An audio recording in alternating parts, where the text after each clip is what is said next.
કૃષિ મેગા તાલીમ શિબિર યોજાઈ। આત્મા પ્રોજેક્ટ અને ગુજરાત પ્રાકૃતિક કૃષિ વિકાસ બોર્ડ ભાવનગરના સંયુક્ત ઉપક્રમે પાલીતાણા તાલુકાના દુધાળા ગામમાં ગ્રામ વિદ્યાલય ખાતે પ્રાકૃતિક કૃષિ મેગા તાલીમ શિબિરનું આયોજન કરવામાં આવ્યું હતું। આ તાલીમ કાર્યક્રમમાં પ્રાકૃતિક ખેતીના વિવિધ ઘટકો જેવા કે જીવામૃત, બીજામૃત તેમજ પ્રાકૃતિક ખેતીનું મહત્વ તેમજ પ્રાકૃતિક ખેતીના સિદ્ધાંત વગેરેની પ્રાયોગિક તાલીમ આપવામાં આવી હતી। સાથે સાથે પ્રાકૃતિક ખેતીમાં દેશી ગાયનું મહત્વ તથા મિશ્ર આંતરપાકોની અગત્યતા બાબતે ખેડૂતોને અવગત કરાવવામાં આવ્યા હતા। તાલીમ દરમિયાન ખેડૂતોને પ્રાકૃતિક ખેતીના મૂળભૂત તત્વો તથા 5 મુખ્ય આયામો જીવામૃત, ઘન જીવામૃત, બીજામૃત, આચ્છાદન અને વાવેતર પદ્ધતિ અંગે વિસ્તૃત માહિતી આપવામાં આવી હતી। આ પ્રાકૃતિક કૃષિ મેગા તાલીમ શિબિરમાં પ્રાકૃતિક કૃષિ દ્વારા ઉત્પાદિત ખેત પેદાશોના સ્ટોલનું પ્રદર્શન રાખવા આવ્યું હતું। તાલીમ દરમિયાન શાબ્દિક સ્વાગત પાલીતાણા તાલુકાના એટીએમ શ્રી મનીષ વ્યાસ દ્વારા કરવામાં આવ્યું હતું।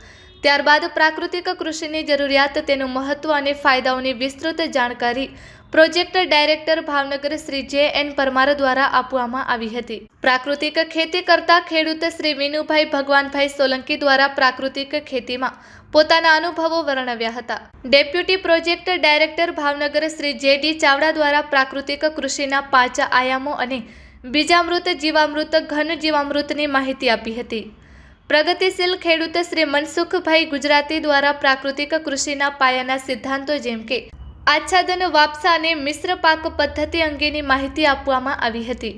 આત્મા પ્રોજેક્ટ ભાવનગરના જેસર તાલુકાના બીટીએમ શ્રી અજીતસિંહ ગોહિલ દ્વારા પ્રાકૃતિક કૃષિમાં પાક સંરક્ષણની પદ્ધતિઓ અને બજાર વ્યવસ્થાપન અંગે વિસ્તૃત માહિતી આપી પોતાના અનુભવ વર્ણવ્યા હતા।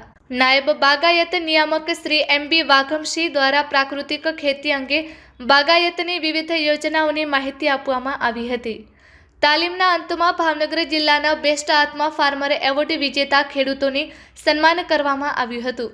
કાર્યક્રમના અંતમાં ડિસ્ટ્રિક્ટ પ્રોજેક્ટ મેનેજર શ્રી ઘનશ્યામભાઈ કંટારિયા દ્વારા આભાર વિધિ કરી ઉપસ્થિત તમામનો આભાર વ્યક્ત કર્યો હતો।